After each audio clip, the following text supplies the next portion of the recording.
وادی رضا کی کوہ ہمالا رضا کا گئے، اور جس سمت دیکھیے وہ علاقہ رضا کا گئے۔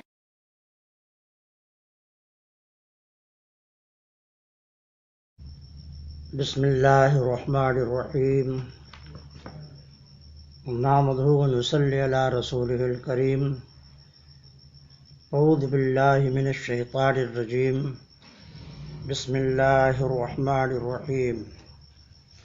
ان اولیاؤہ الا المتقون، صدق اللہ العظیم، وبلغنا رسولہ النبی الامین الکریم، ونحن على ذلك لمن الشاہدین والشاکرین، والحمد للہ رب العالمین۔ معزز سامعین، آج کے اس مقدس بزم میں حضرت سیدنا امام جعفر صادق رضی اللہ تعالیٰ عنہ کی حیات پاک سے متعلق کچھ گفتگو ہونی ہے۔ آپ اہل بیت کے 12 اماموں میں سے چھٹے امام ہیں۔ تفصیل اس طرح ہے، حضرت امیر المومنین سیدنا علی مرتضیٰ کرم اللہ تعالی وجہہ الکریم، حضرت سیدنا امام حسن مجتبیٰ، حضرت سیدنا امام حسین، حضرت سیدنا امام زین العابدین، حضرت سیدنا امام محمد باقر، حضرت سیدنا امام جعفر صادق، حضرت سیدنا امام موسیٰ کاظم، حضرت سیدنا امام علی رضا، حضرت سیدنا امام محمد تقی، حضرت سیدنا امام علی نقی، حضرت سیدنا امام حسن عسکری، حضرت سیدنا امام مہدی رضوان اللہ تعالی علیہم اجمعین۔ یہ اہل بیت کے 12 امام ہیں۔ ان کی منقبت میں شیخ الاسلام علامہ سید محمد مدنی دامت برکاتہ القدسیہ فرماتے ہیں، چہرے بتا رہے ہیں یہ 12 امام کے، سب عکس بے مثال ہیں خیر الانام کے۔ جو کھو گئے ہیں آرزو گیسو یہ یار میں، فرصت کہاں کی پیچھے لگیں صبح و شام کے۔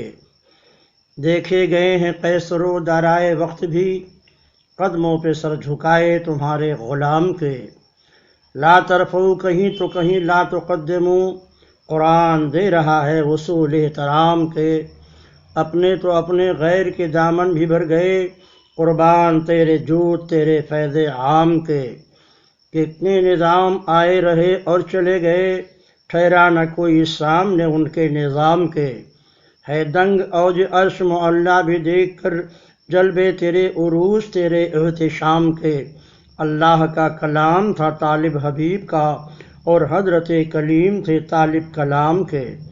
کہتے ہوئے یہ قطرہ سمندر میں کھو گیا، قربان اس بقا کے نثار اس دوام کے۔ بے شک ہیں جبرائیل شدید القوا مگر، آگے نہ جا سکے وہ میرے خوش خرام کے۔ اپنا شریک ہم کو کیا لا شریک نے، احکام بھیج کر کے درود و سلام کے۔ اختر کرم ہے نعت رسول کریم کا، چرچے ہیں ہر دیار میں تیرے کلام کے۔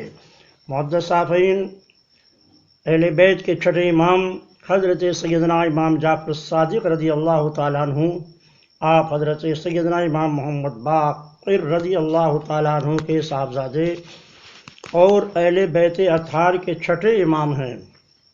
آپ کی ولادت پاک 17 ربیع الاول شریف 80 ہجری بروز دوشنبہ بمقام مدینہ منورہ ہوئی۔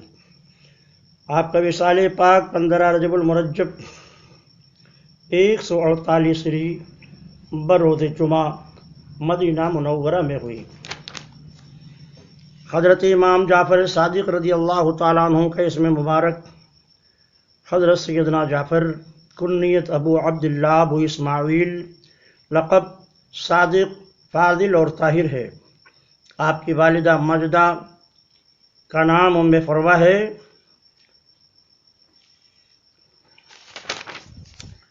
آپ کا مقام علم اتنا بلند ہے، آپ اہل بیت اطہار کی عظیم شخصیتوں میں سے ہیں، بہت زیادہ علم والے ہیں، بہت سے وہ علوم جو آپ کے دل پر نازل ہوئے، عقل و فکر ان کے بارے میں عاجز ہیں۔ کتاب جعفر جو عبد المومن کے ذریعے مغرب میں رائج ہے وہ آپ ہی کا کلام ہے۔ یہ کتاب جعفر آپ کے اسرار و علوم پر مشتمل ہے۔ اس کتاب کا تذکرہ حضرت سیدنا علی بن موسیٰ کے ملفوظات میں ملتا ہے۔ حضرت سیدنا امام جعفر صادق رضی اللہ تعالیٰ عنہ فرمایا کرتے تھے، ہمارے علوم غابر و مزبور ہیں جنہیں ہم سینوں میں چھپائے رکھتے ہیں اور کانوں تک پہنچا دیتے ہیں۔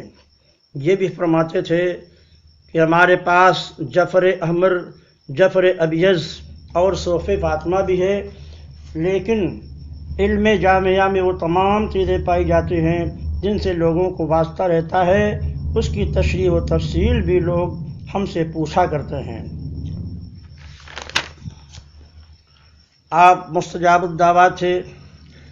حضرت سیدنا امام جعفر صادق رضی اللہ تعالیٰ عنہ اس درجہ مستجاب الدعوات تھے کہ جب آپ کو کسی چیز کی ضرورت محسوس ہوتی تو آپ ہاتھ اٹھا کر دعا کرتے، اے میرے رب العالمین، اے میرے پروردگار، مجھے فلاں چیز کی حاجت ہے، تو اپنے آپ کی دعا ختم ہونے سے پہلے ہی وہ چیز آپ کے پہلو میں موجود ہو جاتی تھی۔ ابو القاسم بن وہب بیان کرتے ہیں کہ لیث بن سعد رضی اللہ تعالیٰ عنہ کو یہ فرماتے ہوئے سنا کہ 113 ہجری میں پیدل حج کے لیے گیا۔ جب مکہ معظمہ پہنچا تو عصر کی نماز کے بعد جبل ابو قبیس پر آیا تو وہاں ایک بزرگ کو دیکھا کہ بیٹھے ہوئے دعائیں مانگ رہے ہیں۔ انہوں نے یا رب اتنی بار کہا کہ میرا دم گھٹنے لگا، پھر اسی طرح یا حیو یا حیو، پھر اسی طرح یا رباہ کہا، پھر اسی طرح ایک سانس میں یا اللہ کہا، پھر اسی طرح یا رحمان یا رحمان، پھر یا رحیم، پھر یا ارحم الراحمین کہتے رہے۔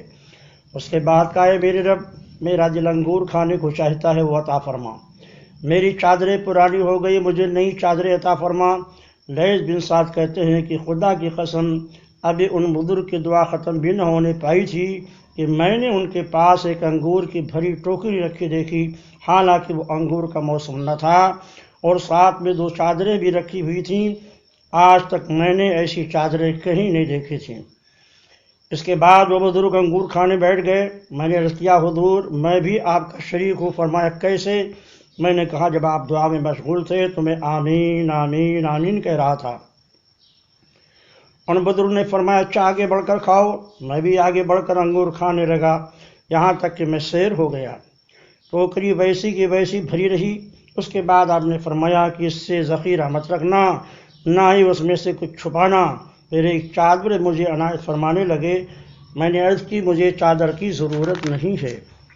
پھر آپ نے ایک چادر کا تہبند باندھا، دوسری چادر کو اوڑھ لیا، اور دونوں پرانی چادریں لیے ہوئے جبل ابو قبیس سے نیچے اترے۔ میں بھی آپ کے پیچھے پیچھے چلنے لگا۔ جب آپ صفا مروہ کے قریب پہنچے، ایک سائل نے کہا، اکسنی کساک اللہ یبن رسول اللہ حلۃ من حلل الجنہ فدفعہما الیہ۔ اے ابن رسول اللہ، یہ کپڑا مجھے پہنا دیجئے، اللہ تعالیٰ آپ کو جنت کا حلہ پہنائے گا۔ آپ نے وہ دونوں چادریں اس کو دے دیں۔ حضرت لیث بن سعد کہتے ہیں کہ میں نے اس سائل سے پاس جا کر پوچھا، یہ کون ہے؟ سائل نے جواب دیا، یہ حضرت امام جعفر صادق ہیں۔ حضرت لیث بن سعد کہتے ہیں کہ میں نے پھر آپ کو بہت ڈھونڈا تاکہ آپ سے کچھ سنوں اور نفع حاصل کروں، مگر میں آپ کو نہ پا سکا۔ حضرت امام سیدنا امام جعفر صادق رضی اللہ تعالیٰ عنہ زہد و تقوی، ریاضت و مجاہدہ، عبادت گزاری میں بہت مشہور تھے۔ حضرت سیدنا امام مالک رضی اللہ تعالیٰ عنہ کا بیان ہے کہ میں ایک زمانے تک مسلسل آپ کی خدمت میں آتا رہا، مگر میں نے ہمیشہ آپ کو 3 عبادتوں میں سے ایک میں مصروف پایا۔ یا تو آپ نماز پڑھتے ہوئے ملتے، یا تلاوت قرآن میں مشغول ملتے، یا روزہ دار ہوتے۔ آپ بلا وضو کبھی حدیث شریف کی روایت نہیں فرماتے تھے۔ حضرت سیدنا بایزید بسطامی رضی اللہ تعالیٰ عنہ حضرت سیدنا امام جعفر صادق کی بارگاہ میں سقائی یعنی پانی بھرنے وغیرہ کا کام کرتے تھے۔ ایک دن حضرت سیدنا امام جعفر صادق رضی اللہ تعالیٰ عنہ نے آپ پر شفقت و کرم سے توجہ فرمائی تو آپ کے فیض محبت سے روشن ضمیر اور اکابر اولیاء اعظام میں سے ہو گئے۔ سچ ہے نگاہ مرد مومن سے بدل جاتی ہیں تقدیریں۔ حضرت سیدنا بایزید بسطامی رضی اللہ تعالیٰ عنہ کم و بیش 12 سال حضرت سیدنا امام جعفر صادق رضی اللہ تعالیٰ عنہ کی خدمت میں رہے۔ ایک مرتبہ امام پاک نے فرمایا طاق سے فلاں کتاب اٹھا کر لاؤ۔ حضرت سیدنا بایزید رضی اللہ تعالیٰ عنہ نے فرمایا طاقچہ ندانم کتاب از کجا آورم، حضور مجھے آپ کے حجرے کی طاق کا علم نہیں ہے کہ کتاب کہاں سے لاؤں۔ حضرت سیدنا امام جعفر صادق رضی اللہ تعالیٰ نے فرمایا میری خدمت میں رہتے ہوئے اتنا زمانہ گزر گیا، آپ کو میرے کمرے کے طاق کا علم نہیں ہے۔ حضرت سیدنا بایزید بسطامی رضی اللہ تعالیٰ عنہ نے عرض کیا حضور میری کیا مجال کہ آپ کے سامنے سر اٹھا کر طاق کو دیکھوں، میں یہاں غیر کے نظارے کے لیے نہیں آیا۔ حضرت سیدنا بایزید بسطامی کا یہ ادب و عقیدت سے بھرپور جواب سن کر حضرت سیدنا امام جعفر صادق رضی اللہ تعالیٰ عنہ کے دریائے کرم میں جوش آیا۔ ارشاد فرمائے بایزید جب تمہارا یہ حال ہے تو تمہارا کام پورا ہو گیا، اب تم مستام چلے جاؤ جہاں حضرت سیدنا بایزید بسطامی خرق خلافت حاصل کر کے اپنا وطن مستام واپس تشریف لائے اور مسند خلافت پر بیٹھ کر ایک جہان کو فیضیاب فرمایا۔ امام الائمہ سیدنا امام اعظم ابو حنیفہ رحمۃ اللہ علیہ نے بھی حضرت سیدنا امام جعفر صادق رضی اللہ تعالیٰ عنہ کی بارگاہ سے خوب فیض حاصل کیا۔ ایک روایت میں ہے کہ حضرت سیدنا امام اعظم رضی اللہ تعالیٰ عنہ سے حضرت سیدنا امام جعفر صادق رضی اللہ تعالیٰ عنہ دریافت فرمایا کہ عقل مند کون ہے؟ حضرت سیدنا امام اعظم رضی اللہ تعالیٰ عنہ نے عرض کیا حضور عقل مند وہ ہے جو خیر و شر یعنی بھلائی اور برائی میں تمیز کر سکے۔ حضرت سیدنا امام جعفر صادق نے فرمایا یہ تمیز تو چوپاؤں میں بھی ہوتی ہے کہ جو ان کو مارتا یا پیار کرتا ہے وہ اس کو خوب پہچانتے ہیں۔ حضرت سیدنا امام اعظم رضی اللہ تعالیٰ نے عرض کیا حضور پھر آپ ہی ارشاد فرمائیں کہ عقل مند کون ہے؟ حضرت سیدنا امام جعفر صادق رضی اللہ تعالیٰ ارشاد فرمایا عقل مند وہ ہے جو دو بھلائیوں میں تمیز کر کے جو زیادہ بہتر ہو اس کو اختیار کرے، اور دو برائیوں میں تمیز کر کے جو بدترین برائی ہو اس کو دور کرے اور اس سے بچے۔ ایک واقعہ اس طرح بھی آپ کے منقول ہے، ایک مرتبہ حضرت سیدنا امام جعفر صادق رضی اللہ تعالیٰ عنہ نے حضرت سیدنا امام اعظم رضی اللہ تعالیٰ عنہ سے فرمایا میں نے سنا ہے کہ آپ دین میں قیاس کرتے ہیں، تو سب سے پہلے جس نے قیاس کیا وہ ابلیس تھا۔ حضرت سیدنا امام اعظم رضی اللہ تعالیٰ عنہ نے ادب سے عرض کیا حضور انما اقیس فیما لا اجد فیہ نصا، یعنی میں اس مسئلے میں قیاس کرتا ہوں جس میں کوئی نص نہیں پاتا۔ بڑی پاکیزہ زندگی تھی آپ کی۔ ایک دفعہ حضرت سیدنا امام جعفر صادق رضی اللہ تعالیٰ عنہ گوشہ نشین ہو گئے، کچھ دنوں تک بعد تشریف نہیں لائے، تو حضرت سیدنا سفیان ثوری رضی اللہ تعالیٰ عنہ نے آپ کی بارگاہ میں حاضر ہو کر عرض کیا ہے فرزند رسول لوگ آپ کے فیض سے محروم ہو گئے ہیں، آپ نے گوشہ نشینی کیوں اختیار کر رکھی ہے؟ حضرت سیدنا امام جعفر صادق رضی اللہ تعالیٰ عنہ نے جواب میں دو شعر پڑھے جس کا ترجمہ یہ ہے وفا مثل جانے والے کی جاتی رہی، لوگ اپنے خیالات و حاجات میں مئو ہیں، آپس میں ایک دوسرے کے ساتھ محبت کا اظہار تو کرتے ہیں اور ان کے دل برائیوں سے بھرے ہوئے ہیں۔ بڑا قیمتی لباس آپ زیب نظر فرماتے تھے۔ ایک شخص نے کہا ہے فرزند رسول اہل بیت کو اتنا قیمتی لباس پہننا زیب نہیں دیتا۔ آپ نے اس کا ہاتھ پکڑ کر آستین کے اندر کھینچ کر دکھایا کہ دیکھو یہ کیا ہے۔ اس نے آپ کو ٹاٹ جیسا کھردرا لباس پہنے دیکھا تو حیرت زدہ رہ گیا۔ آپ نے ارشاد فرمایا یہ اندر والا لباس خالق کے لیے ہے اور اوپر والا عمدہ لباس مخلوق کے لیے ہے۔ بڑے صاحب ایثار تھے۔ ایک مرتبہ ایک شخص کی دیناروں کی تھیلی گم ہو گئی۔ اس نادان انسان نے آپ کو پکڑ کر کہا میرے دیناروں کی تھیلی آپ نے لے لی ہے، چونکہ وہ آپ کو پہچان نہیں رہا تھا، بلا وجہ الزام لگا دیا۔ حضرت سیدنا امام جعفر صادق نے فرمایا بتاؤ کہ تمہاری تھیلی میں کتنے دینار تھے؟ اس نے کہا 1000 دینار تھے۔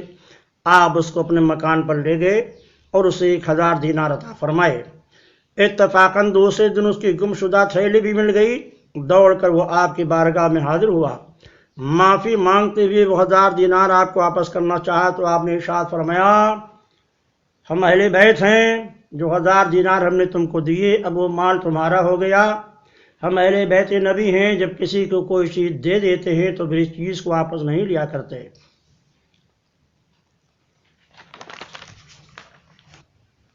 بے شمار کرامتیں آپ سے ظاہر ہوئیں، مورخین نے بہت سی کرامتیں ذکر کی ہیں۔ آپ کی دعا سے ایک اعرابی کتا بنا، اس کے بعد پھر آپ ہی کی دعا سے وہ انسان بن گیا۔ پرندوں کو آپ نے زندہ فرمایا۔ اژدہے نے خلیفہ سے کہا میں تجھے تخت سمیت نکل جاؤں گا۔ خلیفہ منصور نے اپنے وزیر سے کہا کہ حضرت سیدنا امام جعفر صادق کو میرے دربار میں حاضر کرو تاکہ میں انہیں قتل کر دوں۔ اس پر وزیر نے کہا خلیفہ ایک گوشہ نشین سید زادے کو قتل کرنا مناسب نہیں ہے۔ خلیفہ منصور وزیر کی بات سن کر بہت برہم ہوا اور کہا جو میں کہہ رہا ہوں اس پر عمل کرو۔ وزیر مجبوراً آپ کو بلانے کے لیے روانہ ہو گیا۔ ادھر خلیفہ منصور نے اپنے غلاموں کو کہا کہ جب حضرت سیدنا امام جعفر صادق یہاں میرے دربار میں تشریف لے آئیں تو جس وقت میں اپنے سر سے تاج اتاروں تو تم انہیں قتل کر دینا۔ حضرت سیدنا امام جعفر صادق خلیفہ منصور کے دربار میں تشریف لائے اور خلیفہ کی آپ پر نظر پڑی تو فوراً اپنی جگہ سے اٹھ کھڑا ہوا، آپ کا استقبال کیا، صدر مقام پر بڑے ادب و احترام سے لا کر بٹھایا اور خود 2 زانوں آپ کے سامنے بیٹھ گیا۔ خلیفہ کا یہ طرز عمل دیکھ کر درباریوں کو بڑی حیرت ہوئی۔ خلیفہ منصور نے آپ سے پوچھا کہ امام اگر کوئی حاجت ہو تو بیان فرمائیں، غلام آپ کی ہر حاجت پوری کرنے کو تیار ہے۔ حضرت سیدنا امام جعفر صادق نے ارشاد فرمایا میری حاجت تم سے یہی ہے کہ آئندہ پھر کبھی مجھے اپنے دربار میں طلب نہ کرنا تاکہ میں خدا کی یاد میں مشغول رہوں۔ پھر خلیفہ نے آپ کو بڑے اعزاز و اکرام سے رخصت کیا۔ آپ کے روب و جلال سے خلیفہ کے بدن پر لرزہ طاری تھا۔ حضرت امام پاک کے واپس ہونے کے بعد وزیر نے خلیفہ سے اس کا حال پوچھا تو خلیفہ منصور نے کہا کہ جب حضرت سیدنا امام جعفر صادق میرے دربار میں داخل ہوئے تو میں نے آپ کے ساتھ ایک بہت بڑا اژدہا دیکھا جس کا ایک جبڑا میرے تخت کے اوپر تھا اور ایک جبڑا تخت کے نیچے تھا۔ وہ زبان حال سے مجھ سے کہہ رہا تھا اگر تم نے امام کو ستایا تو میں تمہیں تخت سمیت نگل جاؤں گا۔ چنانچہ اس اژدہے کے خوف سے جو کچھ میں نے کیا وہ تم نے دیکھا۔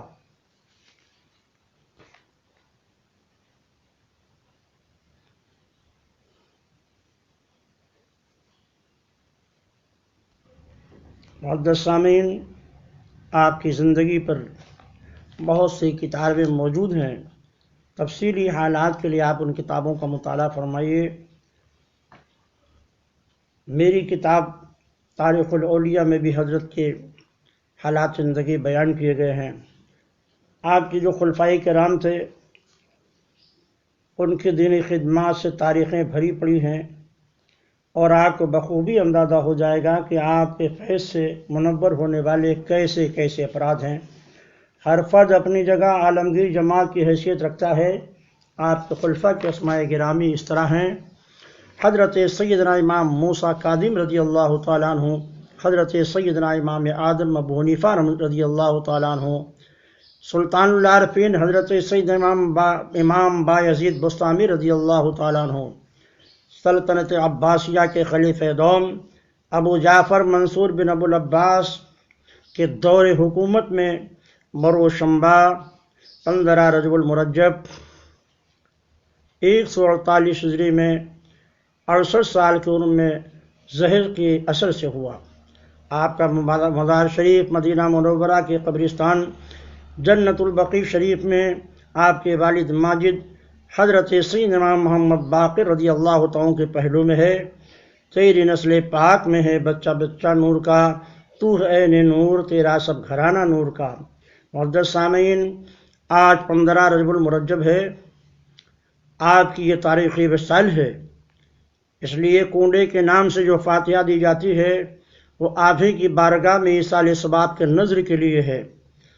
اہل سنت و جماعت کے لوگوں سے گزارش ہے کہ آپ کی تاریخی وصال صحیح روایات کی روشنی 15 رجب ہے، لہذا اسی تاریخ کو ان کے نام سے ایصال ثواب اور نذور پیش کی جائیں۔ بہت سارے لوگ 22 رجب کو بھی آپ کے نام پر ایصال ثواب کنڈے کے نام سے کرتے ہیں۔ معزز سامعین، ظاہر ہے ایصال ثواب ایک مستحب امر ہے، شریعت نے اس کے لیے کوئی خاص تاریخ مقرر نہیں کی۔ آپ جب چاہیں بزرگوں کی بارگاہ میں نذر و نذور پیش کر سکتے ہیں، لیکن اگر آپ کو آپ کے تاریخ وصال کے موقع پر نذر پیش کرنا ہے تو ایسی صورت میں 15 رجب ہی کو آپ کی بارگاہ میں نذر پیش کریں۔ اور اگر 22 رجب کو آپ کرتے ہیں، جیسا کہ بہت سارے لوگوں میں رائج ہے، تو ایک فرقہ ایسا ہے جو اس دن صحابہ کے نام پر تبرہ کرتا ہے۔ اس لیے آپ سے گزارش ہے کہ اگر آپ 22 رجب المرجب کو فاتحہ کرتے ہیں، ایصال ثواب کرتے ہیں، تو دیگر تمام صحابہ کرام اور حضرت معاویہ رضی اللہ تعالیٰ عنہ کو بھی فاتحہ میں شامل کر لیں۔ وما علینا الا البلاغ۔